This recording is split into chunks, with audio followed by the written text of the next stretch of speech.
On April 5th, 1972 was the very first time Major League Baseball games were canceled due to a strike, as the Players Union decided to go on strike due to issues with pensions and salary arbitration.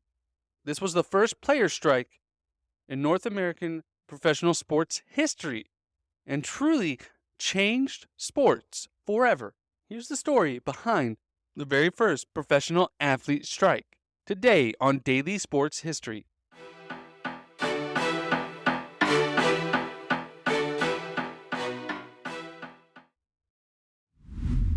Welcome to Daily Sports History. I'm Ethan Reese, your guide to a rapid deep dive into sports history. Now, professional baseball started way back in 1869. We did an episode previously on the Cincinnati Red Stockings, the very first professional team. In those early days, they did a lot that actually affected baseball over the years. Not only how the game is played, but how we actually pay players. And way back in 1879, baseball instituted a reserve clause into their bylaws, which actually stuck around for years. What that meant was the very first team to sign a player to a professional contract would own his rights for the rest of his career.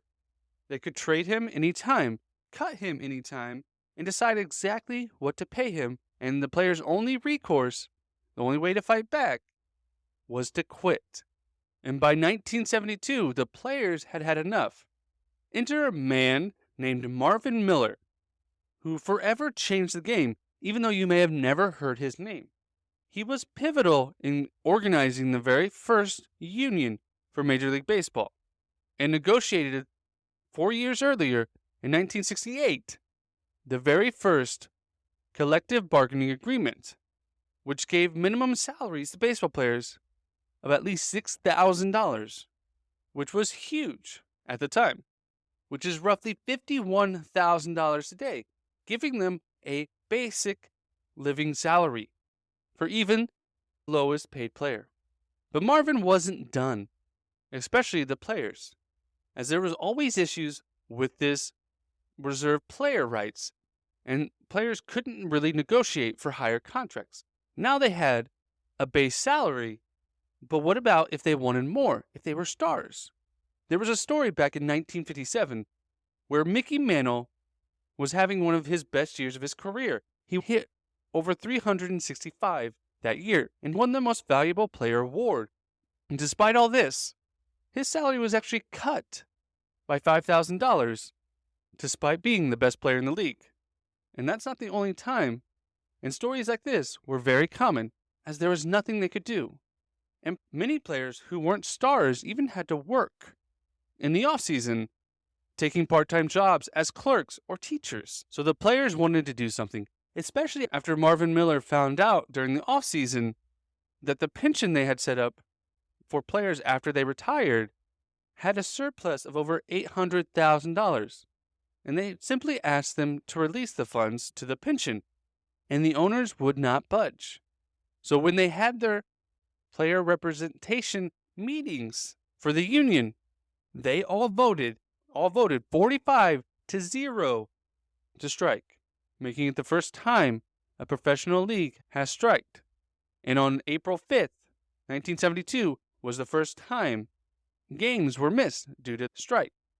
And it lasted for 12 days. So not the longest strike ever, but it caused there to be a total of 86 games missed.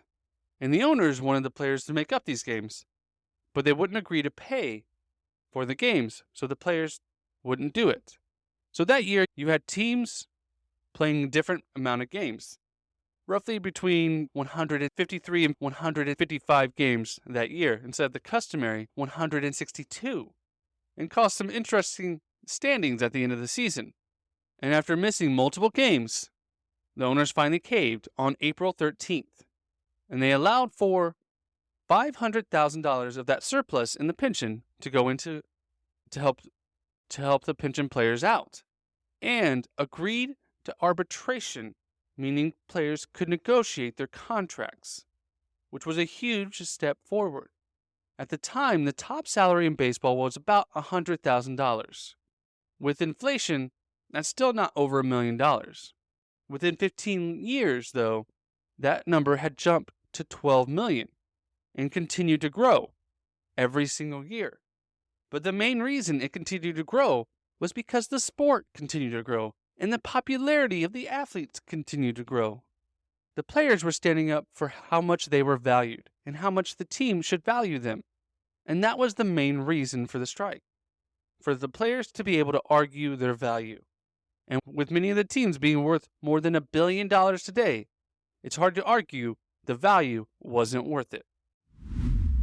Thank you for listening to today's Daily Sports History. If you like this, please follow us on our socials. We're on Twitter, Instagram, Facebook, TikTok, YouTube, Pinterest, Threads, all these different social medias. Wherever you like to socialize, we're there. And you can get in short video clips everywhere to see the topics we talk about every day.